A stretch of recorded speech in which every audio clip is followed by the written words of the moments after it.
ખેલ રત્ન ધ્યાનચંદજીની જન્મજયંતિ ઉજવણીના ભાગરૂપે નેશનલ સ્પોર્ટ ડે સેલિબ્રેશન કરવામાં આવ્યું. રમતગમત અને યુવા સાંસ્કૃતિક પ્રવૃત્તિ વિભાગ ગુજરાત સરકાર દ્વારા આજે માંજલપુર સ્પોર્ટ્સ કોમ્પ્લેક્સ ખાતે ખેલરત્ન મેજર ધ્યાનચંદજીની જન્મજયંતિ ઉજવણીના ભાગરૂપે આજે સ્પોર્ટ ઓથોરિટી ઓફ ગુજરાત અને જિલ્લા વહીવટીતંત્ર વડોદરા દ્વારા આયોજિત નેશનલ સ્પોર્ટ ડે સેલિબ્રેશન કરવામાં આવ્યું. સાથે સાથે સ્કૂલ ગેમ ફેડરેશન ઓફ ઇન્ડિયાની સ્પર્ધાનું પણ આયોજન કરવામાં આવ્યું હતું, જેમાં 1000થી વધારે ખેલાડીઓએ ભાગ લીધો છે. ત્યારે આજ રોજ વડોદરા શહેરના મ્યુનિસિપલ કમિશનર અરુણ મહેશ બાબુ, વકોટા વિધાનસભાના ધારાસભ્ય ચૈતન્યભાઈ દેસાઈ, વડોદરા જિલ્લા રમતગમત અધિકારી Dinesh Kadam, CEO Rohan Bhanage, joint secretary Gujarat Olympic association અને vice president Gujarat athletic association Laxman Karanjgaonkar, Ketul Maheria, જિલ્લા યુવા વિકાસ અધિકારી વડોદરા, એથ્લેટિક્સ કોચ સાજિદ મંસૂરી, તમામ લોકો ઉપસ્થિત રહ્યા હતા અને ખેલ રત્ન મેજર ધ્યાનચંદજીને પુષ્પાંજલિ અર્પણ કરવામાં આવી હતી અને ખેલની શરૂઆત કરવામાં આવી હતી. આજે નેશનલ સ્પોર્ટ્સ ડેનું સેલિબ્રેશન માંજલપુર સ્પોર્ટ્સ કોમ્પ્લેક્સ ખાતે કરવામાં આવેલ છે, જેમાં એથ્લેટિક્સની સ્પર્ધા છે, જેમાં 1000 જેટલા ખેલાડીઓ ભાગ લઈ રહ્યા છે.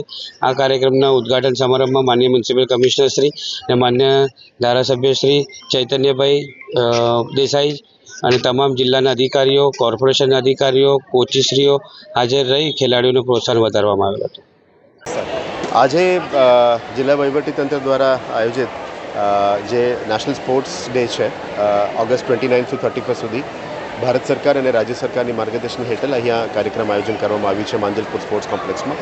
અહીંયા જે Vadodara municipal corporation, Vadodara sports ફાઉન્ડેશનની આ સ્પોર્ટ્સ કોમ્પ્લેક્સ છે, ત્યાં આગળ ડિસ્ટ્રિક્ટ લેવલના એથ્લીટ્સ તમામ અહીંયા ભેગા થયા છે અને જે રીતનું માનનીય વડાપ્રધાન શ્રી અને માનનીય ગુજરાતના રાજ્યના મુખ્યમંત્રીશ્રીની માર્ગદર્શન હેઠળ Khelo India games, fit India campaign અને ઓબેસિટી ફ્રી કેમ્પેનની અંતર્ગત આ કાર્યક્રમ કરવામાં આવી રહ્યા છે. આજે મેજર ધ્યાનચંદને પણ અમે યાદ કરીએ છીએ, જેને ભારત માટે 3 ઓલિમ્પિક મેડલ્સ લાવ્યા હતા અને ભારતના નેશનલ સ્પોર્ટ્સ જે હોકી છે એમને વેગ આપવા માટે એમની ખૂબ સારું એક ફાળો રહ્યું છે.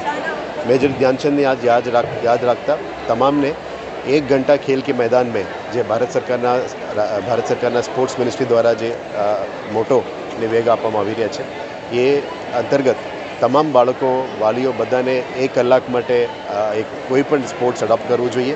ફિટ ઇન્ડિયા કેમ્પેન અને ખેલો ઇન્ડિયા કેમ્પેન અને ઓબેસિટી ફ્રી કેમ્પેનમાં મેક્સિમમ ટાઈમ અમે હેલ્થ અને મેન્ટલ ફિટનેસ માટે અમે વધારે ટાઈમ આપવો જોઈએ, જેથી કરીને આવનારા પેઢી પણ ફિટ રહી શકે. અને આપ જાણો છો, આખા ભારતમાં 65% યુથ પોપ્યુલેશન છે.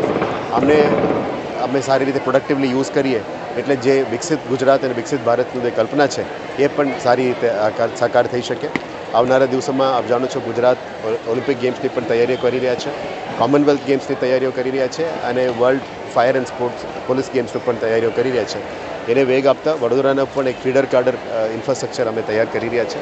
આવનારા દિવસોમાં સ્પોર્ટ્સ ઇન્ફ્રાસ્ટ્રક્ચરને પણ વેગ આપવામાં આવશે, બાળકોને એક સારું પ્લેટફોર્મ આપવામાં આવશે, જેથી કરીને જે ટેલેન્ટ હન્ટિંગ અને માઇક્રો સ્કાઉટિંગ જે થાય એ બાળકો આવનારા દિવસોમાં કોમનવેલ્થ ગેમ્સ હોય યા ઓલિમ્પિક્સ હોય યા પેરાલિમ્પિક્સ ગેમ્સ હોય, ગમે તે મોટા ગેમ્સ હોય એમાં ભાગ લઈ શકે અને વડોદરાનું ફાળો ગુજરાતની સ્પોર્ટ્સમાં એક આવનારા દિવસોમાં ખૂબ મોટું સફળતાપૂર્વક કામગીરી રહેશે એવું અમે મંથન કરીએ છીએ. અને અહીંયા જે કાર્યક્રમની આયોજક કરવા બદલ જિલ્લા રમતગમત અધિકારી અને VSPFની ટીમ અને એથ્લેટિક ફેડરેશનની ટીમ એમને અમે આભાર પણ માનીએ છીએ.